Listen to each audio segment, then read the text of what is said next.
Hello everybody, this is Walking the Day with Colin McGarry. If you haven't seen the first video on Juno Beach, 6th of June, you'll be missing some context for this video, which starts on the 7th of June.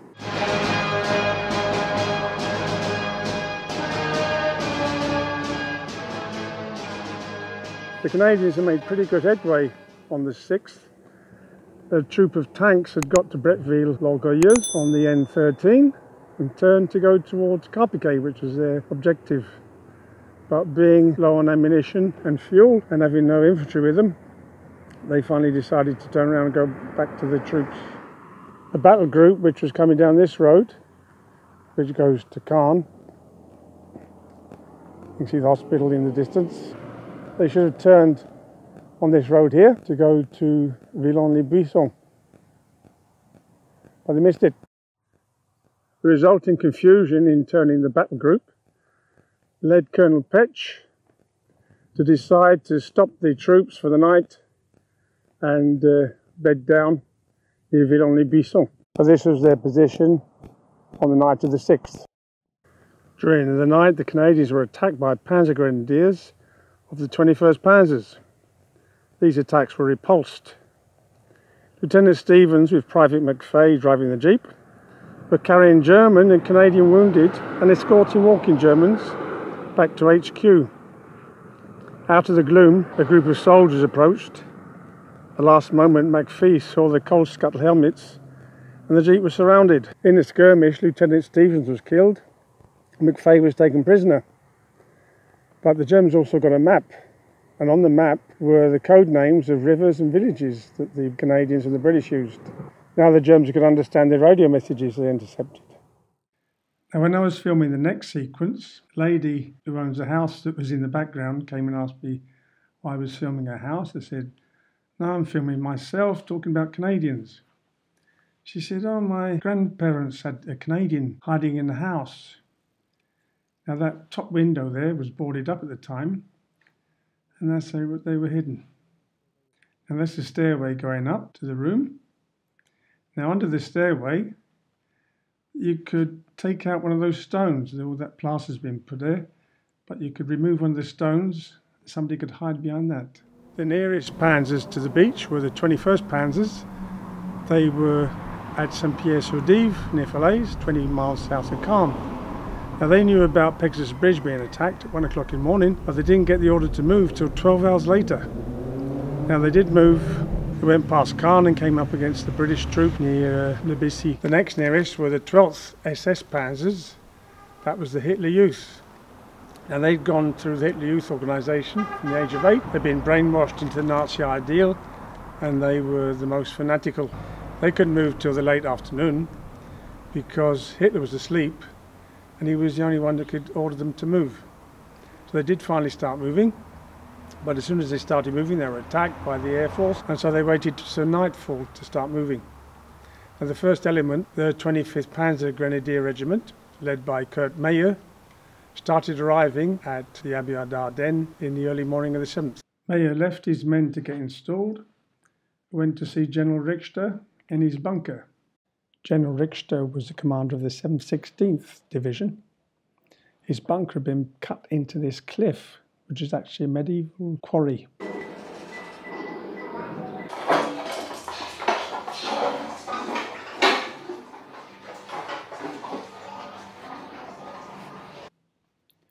While he was here, he got a call from his commander, General Witt, and instructed him to attack the Canadians at 1600 hours. The main objective for the Canadians was Carpiquet Airfield, and they spent the night near the crossroads up there. Early in the morning they came through Villons, which is here. They knocked out a few German trucks. Going through the town they cleared a wood of Germans, but then a Stuart tank was taken out by a concealed anti-tank gun, which in turn was taken out by a grenade attack led by Captain Gray. They also captured a Nebelwerfer and 3 half-tracks. They had thought that the 3rd British Division was on their left flank, which is that way, but they were further back, at Le Bessy. The 7th Canadian Brigade was abreast of them, but there was a gap. Both flanks were exposed. They were out on a spur. Mortar fire was coming onto them from some contest, which is over there, by the antenna tower. B Squadron, the Sherbrooke Fusiliers, had never been under fire before. The infantry with them ran in all directions. It took Major Douglas some time to get the men back together again. The Germans waited till they were regrouped. They started firing again. Colonel Petch asked for artillery fire onto St. Contest. He was told the artillery was too far away. He then asked for naval fire, but the radio wasn't working, so they couldn't contact the ships. So B Squadron carried on to Buron, which is a few miles up there, by running and dashing from cover to cover. Major Learman then decided to head on for Authie. As they approached Authie, some stewards were knocked out. They cleared Authie, clearing off snipers from the cellars and the roofs. After coming through Authie, approaching Franqueville, Carpiquet was in sight. It would be now, if it wasn't for those industrial buildings. Now they didn't know, but in the Abbey they could see to their left was the 12th SS. And from the top of the towers of the Abbey, Kurt Meyer had a very good view over the Canadian advance through Buron and Authie. Meyer sent his 3rd Battalion just the other side of the main road over there, and they were behind a sort of ridge. They were to stop the advance of the Canadians. His 3rd Battalion would attack from Éperon to just north of Buron, while the 2nd Battalion attacked the flank at Authie. Witt's orders were to attack the Canadians at 1600 hours. It was just 14:30 and the opportunity was too good to miss. So Meyer decided to attack. When the tanks of 8th Squadron passed Franqueville here, Meyer gave the order to start the attack. The lead Sherman was smoking. The crew bailed out. 3 Mark IVs went up with the flames belching from the turret. Sergeant Parsons was in Major Mohn's tank. An armour-piercing shell went through the side of the tank and it smashed Mohn's arm between the elbow and the shoulder. Corporal Cashor was killed and the gunner was wounded in the back. Now they pulled out Major Mohn, laid him on the back of the tank and put a tourniquet on his arm to keep the bones sticking out, and then they buried Cashor, and then the 4 survivors went back to Authie by foot. Now Kurt Meyer ordered the Panzer Grenadiers to attack the flank of the Canadians at Authie. The ensuing battle amazed both sides by its ferocity. Captain Bateman had taken command of B Squadron. He ordered the remaining 10 tanks to go back to Authie. Gunner Hans Esch was in Oberscharführer Esser's tank, which is one of the Mark IVs that blew up in this encounter. Esch had his leg ripped off by a shell. He managed to get out the turret. Hans Fenn couldn't get out his turret because it was jammed, because the rubber was so hot it was jammed up. So he had to crawl through the blazing tank, and he managed to scramble out the turret. And then he walked back to headquarters. He didn't realise what he looked like, but men were staring at him as if he was walking dead. He had 3rd-degree burn. In Buron, Major Learmont was frantically trying to organise carriers to go to Authie to extract Company C from Authie before they were eliminated. As soon as the vehicles set out for Authie, which you can see over my shoulder, they came under heavy mortar fire. Learmont decided that Authie had been overrun and it was impossible to get there. So he told the infantry to go back to their positions, and the carriers were sent back to Villons-les-Buissons. As an aside, this is linen or flax. You can see the seed. In the spring, it's about 2 foot high, and it flowers briefly with light blue flowers. Because they're going to make threads from it, they don't cut it when they harvest it. They pull it out the ground, and then they leave it on the ground like this for 10 days to 2 weeks, while it starts rotting, or rouiller as they say. And that starts breaking down the structure. They turn it over once to dry it, and then they bale it up and it's sent off to China to make linen thread. The men at Authie were still fighting. Lieutenant Veness had set up a defensive position in an orchard in the entrance to Authie, and there's a part of it still here. There's many new houses over here. They also bolstered up by a group of men from Company A who got to Authie by mistake. 2 tankers were trying to get the turret of a knocked out Firefly into service. Lieutenant Veness saw a group of men approaching the orchard and he was worried there'd be a friendly fire incident. So he ran into the field waving his arms at the men and they started firing at him because they were Germans. He managed to zigzag his way back to the orchard and he wasn't hit. The tankers had got the turret of the Firefly working and started sending high explosive shells at the Germans. The Vickers mounted on a carrier and 2 MGs had got off tanks were taking a heavy toll of the Germans, but they kept coming. Suddenly Veness heard firing coming behind them from the road to Authie and he realised that the Germans had infiltrated their lines. So he thought the only thing to do is to make a charge back towards Buron. So he led his group of men using grenades, pistols and rifle butts. They charged through the Germans and they managed to get back to Buron.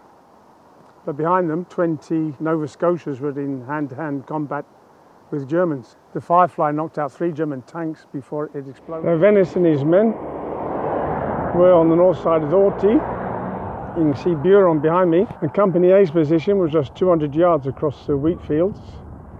They made a dash for it, but only Veness and 4 other men got to the Company A line. German tanks were careering through Authie, some smashing through walls to get to the main street.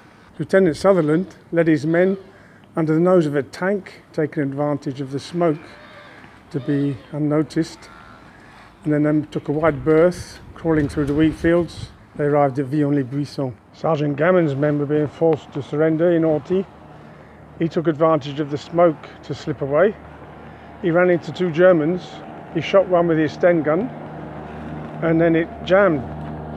So he smashed the butt into the face of the other one and got away.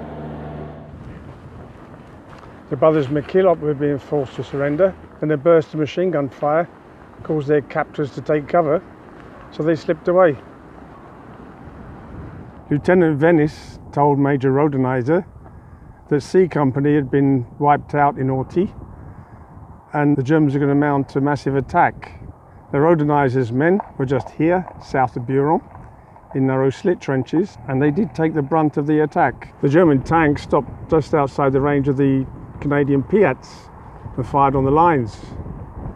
And then the tanks stopped firing to allow the Panzer Grenadiers to advance. They were repeatedly repulsed by accurate machine and rifle fire. Their rate of fire diminished as their ammunition got low. And then Lieutenant Fairweather's Batman suddenly called out, "They're behind us." Captain Trainer called out, "Come out, it's all finished." That just left companies B and D holding the line. D Company was on the eastern corner of Buron over there. Captain Wilson of B Company was using a German anti-tank ditch which went across here, and it carried on that way. It went right down to Francoville. Now this gave them a deeper ditch than the slit trenches they could dig. They had 2 3-inch mortars and a 6-pounder anti-tank gun, plus several MGs mounted on carriers. The last remnants of the Sherbrooke Fusiliers were in the woods over there.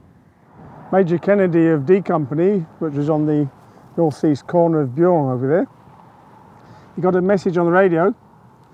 It said D Company is to retreat to Villons-les-Buissons.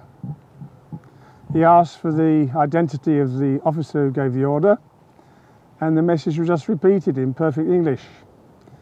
So he realised it must be Germans on their wavelength. Around 1830, Major Learmont saw there was a machine gun in the village behind them. They realised they'd been surrounded. They were already low on ammunition, and so he told the men to surrender. They were lined up, and Learmont realised they hadn't been searched. There was some SS getting a machine gun ready. He thought they're going to shoot us. And suddenly a German officer turned up, started bawling at the soldiers, and they moved away from the machine gun. The Canadians were then searched and led off through Authie towards the Abbey d'Ardennes. Meyer had spent much of the day going around the battlefield on a motorcycle. At one time he was knocked off by a blast of a shell. He cowered in a hole next to a Canadian till the shelling died down, then they both went their separate ways. Captain Wilson, commanding the remnants of Company B, had been covering Company D with his 2 mortars and the 6-pounder. Now these would turn to fire on the Germans coming out of Buron. And when these were out of ammunition, he realised that B Company was spent. So he loaded up the carriers with the men and made a dash for Villons, which is just behind those trees. And the Corporal Fraser stayed behind to cover their retreat with a Bren gun. Once the carriers were somewhere away up the road, he ran after them and then turned to fire from the hip, and he ran farther before firing again. Lance Corporal Fraser actually made it back to Villons. At Villons-les-Buissons, the whole regiment of the Stormont, Dundas and Glengarry Highlanders had arrived. And under the orders of Lieutenant Christensen, D Company was set up here by the church. C Company was behind these houses here, Buron being that way. Companies A and B were astride this road coming from Buron into Villons. And a bit further back was the Highland Light Infantry. Now this was really the last stand, because if the Germans got past these troops, there was nothing to stop them rolling up to Juno Beach. Major Kennedy at Buron with D Company was still holding the Germans at bay. He'd asked Colonel Petch for artillery support, and the artillery was at last in range. The first artillery shells, 105mm, started falling in on target. Then a hail of shells came in, keeping the Germans at bay. Around 2000 hours, Kennedy heard tanks clanking through the town of Buron, which is behind us, and he asked Colonel Petch for tank support. Petch turned to Gordon of the Sherbrooks, who in turn turned to Radley Walters and said, "Take your tanks into the fray." Now Radley Walters only had 7 tanks, but they sped towards Buron from Villons-les-Buissons, which is just on the horizon over there. They drove right across the split trenches of B Company, firing the German, and the German troops fled in disarray. This park at Buron was dedicated to Radley Walters. Going back through Buron, Lieutenant Thompson saw a Panzer behind a wall. One shell set the tank ablaze. The German tanks to the east now retreated to Saint-Contest. The Sherbrooke tanks shelled Saint-Contest from Villons. C Company still clung to Buron, but Petch and Brigadier Cunningham decided it must be given up. When darkness fell, a tank and a small force of infantry were sent to retrieve Kennedy and his men. The expected counterattack came during the night, but a hail of fire kept the Germans at bay. Major Rodenizer was being marched off towards the Abbey with other prisoners. Now and again the Germans would shoot a prisoner. Major Rodenizer, who could speak German, entreated them to stop, which they did. And then they passed a group of SS soldiers going the other direction. Suddenly these soldiers started shouting and shot a prisoner. 37 Canadians were murdered in and around Authie. The officers were separated from the other men and interrogated by Meyer. Through a translator, Meyer said, "You're Major Learmont of the North Nova Scotia Highlander." He knew who Rodenizer was too. They couldn't imagine how he knew all this. There were over 100 prisoners in the Abbey. 10 men were randomly chosen and led off by military police. The 10 men separated at the Abbey were interrogated and then off to the garden. 6 men, including the wounded soldier McKeel, were bludgeoned to death, and 5 were shot in the head.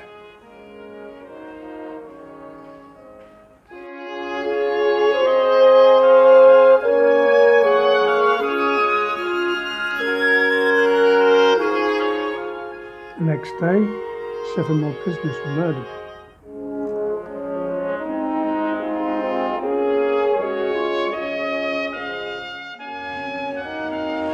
While the murders of the 7th were being committed, Meyer was in a nearby room consulting his battalion commanders on what action they should take now.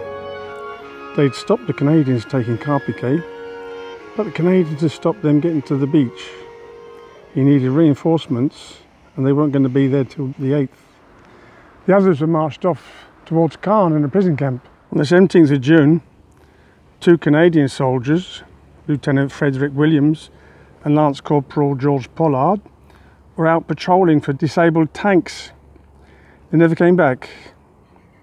It's known that 2 wounded POWs were taken to the first aid post at the Abbey. Witnesses reporting hearing shots from the Abbey. On July the 8th, when the Canadians took the Abbey, they discovered the body of Lieutenant Williams, who had disappeared on the 17th. George Pollard was never found. The other bodies were discovered by some locals in the winter and spring of 45. Kurt Meyer was tried in December 45 by the Canadians at Aurich in Germany.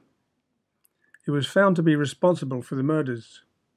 He was sentenced to death, then that was commuted to life imprisonment, but he served just 9 years.